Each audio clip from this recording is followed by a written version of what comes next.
সেই সাদা কালো যুগ থেকে রঙিন ছবি পর্যন্ত সে অভিনয় করেছে। প্রত্যেকটা ছবি সুপার ডুপার হিট। আর আমাদের বর্তমানে আপনার সুপারস্টার সাকিব খান আছে, তারপর আপনার সুপারস্টার নায়িকা ধরা চলে বুবলি ম্যাডাম, অপু বিশ্বাস ম্যাডাম, অঞ্জনা আপার তার অনেক কাজের ভিড়েও সে মনে করেন শোনার সঙ্গে সঙ্গে অপু বিশ্বাস চলে আসছিল। কিন্তু একটা জিনিস কি, চিত্রনায়ক সাকিব খান, এই দুটো আপনার মৃত্যু একদিন পরে হলো দুটো মৃত্যু। অঞ্জনা আপাকে আমরা জানাজা শরিক হইলাম, শ্রদ্ধেয় চিত্রনায়ক আলমগীর ভাই, ইলিয়াস কাঞ্চন, উজ্জ্বল স্যার, মিশা সওদাগর, আমাদের সভাপতি, আমাদের সাধারণ সম্পাদক মনোহর হোসেন ডিপজল সাহেব হলো দেশের বাইরে ছিল, আসতে পারেনি। তো সাকিব খান তো ছিল, হয়তো ইন্ডিয়া টু বাংলাদেশ এত দূরে না, 2 ঘন্টায় বাংলাদেশে ইন করা যায়। হ্যাঁ, যদি সে ইন্ডিয়াতে যদি আপনার শুটিং যদি করে থাকে ইন্ডিয়াতে, একটা মানে কিংবদন্তি চিত্রনায়িকা মারা গেল, সে হয়তো প্রথম আসতে পারলো না, কিন্তু দ্বিতীয় যে প্রবিদ্যা আহসান হাবিব প্রবিদ্যা মারা গেল। প্রবিদ্যা মারা যাওয়ার পর শোনার পরও তো হয়তো 5 ঘন্টা মনে করেন ইন্ডিয়া থেকে আসতে 2 ঘন্টা, যাইতে 2 ঘন্টা, 4 ঘন্টা, 1 ঘন্টা স্টে করে চলে যেতে পারতো, বাট কিন্তু সে আসলো না। আরে ভাই, আপনিও তো একদিন মরবেন, আপনি সুপারস্টার চিত্রনায়ক, তারপরও শিল্পী সমিতির সভাপতি আপনি ছিলেন, আপনিও তো মরবেন। কিন্তু আপনি একটা জানাজাও, আপনার দুটো মানুষ মারা গেল, একটা জানাজাও আপনি শরিক হইলেন না। আপনি তো মারা যাবেন, আপনি তো শিল্পপতির ছেলে না, আপনি তো কোটি কোটি টাকার মালিকের ছেলে না, আপনি তো স্পিনিং মিলের মালিকের ছেলে না, আপনি তো গার্মেন্টস ব্যবসায়ী মালিকের ছেলে না।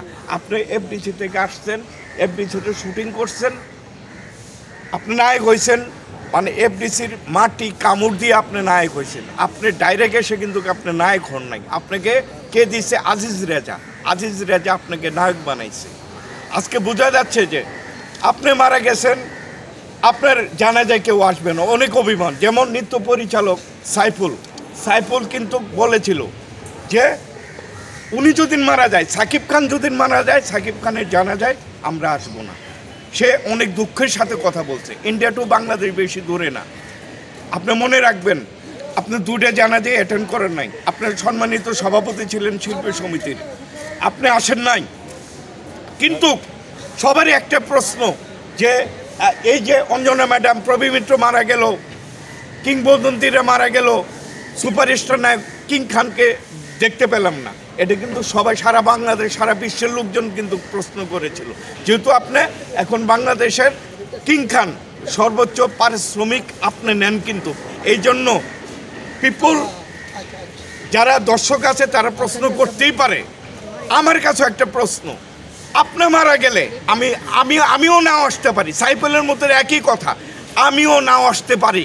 আপনি 2টা জানাজায় শরিক হন নাই, সো আমিও না আসতে পারি, আমিও সাইফুলের সাথে একমত। Thank you. আর আপনি ঢাকা ক্যাপিটাল, আপনি কি ক্রিকেটার, মানে কি খেলোয়াড় আপনি নিয়েছেন? একটা ম্যাচও জিতলো না, একটা ম্যাচ জিতে নাই, এটা লজ্জাজনক। আপনি শাহরুখ খান, বোম্বের কিং খান, সে হলো সুপারস্টার নায়ক, সে এমন প্লেয়ার, এমন খেলোয়াড় নির্ধারণ করে প্রত্যেকটা ম্যাচ জিতে আসে, এবং সে মনে করেন সে চ্যাম্পিয়ন ট্রফি নিয়ে আসে। কিন্তু আপনার মনে করেন ভাগ্য এমন, আপনি শুধু নামের জন্য গেছেন, একটা টিম নিছেন, একটা ম্যাচও জিততে পারলো না। সারা বাংলাদেশ, সারা বিশ্ব একই প্রশ্ন করতেছে যে কী টিম নিল, একটা ম্যাচও জিততে পারলো না। কাজেই দেখেন, আপনি 2টা জানাজায় অংশগ্রহণ করে নাই, আমরা কিন্তু দুঃখ পাইছি, আমাদের দুঃখ গেলে কিন্তু ওই জায়গায় যায় লাগছে, এই জন্য আপনি একটা ম্যাচও জিততে পারেন নাই, খুব দুঃখজনক। আমরাও শিল্পী, এই যে 2টা জানাজায় আমি অ্যাটেন্ড করছি, 2টা জানাজায় মিশা ভাই অ্যাটেন্ড করছে, আলমগীর সাহেব অ্যাটেন্ড করছে, উজ্জ্বল সাহেব অ্যাটেন্ড করছে, জয় চৌধুরী অ্যাটেন্ড করছে, সবাই এই জায়গায় অ্যাটেন্ড করছে। কিন্তু আপনার যে ওয়াইফ, এক সাবেক ওয়াইফ অপু বিশ্বাসও অ্যাটেন্ড করছে, তাকেও ধন্যবাদ, অপু বিশ্বাসকেও ধন্যবাদ। সে হয়তো একজন আমাদের ভিতরে, সে হলো আরেক ধর্মের, কিন্তু সে যে আসছে আমরা তার জন্য দোয়া করছি। সবাই খুশি হয়েছে যে অপু বিশ্বাস সাথে, কিন্তু বুবলি ম্যাডাম আসে না। আমরা দেখেছি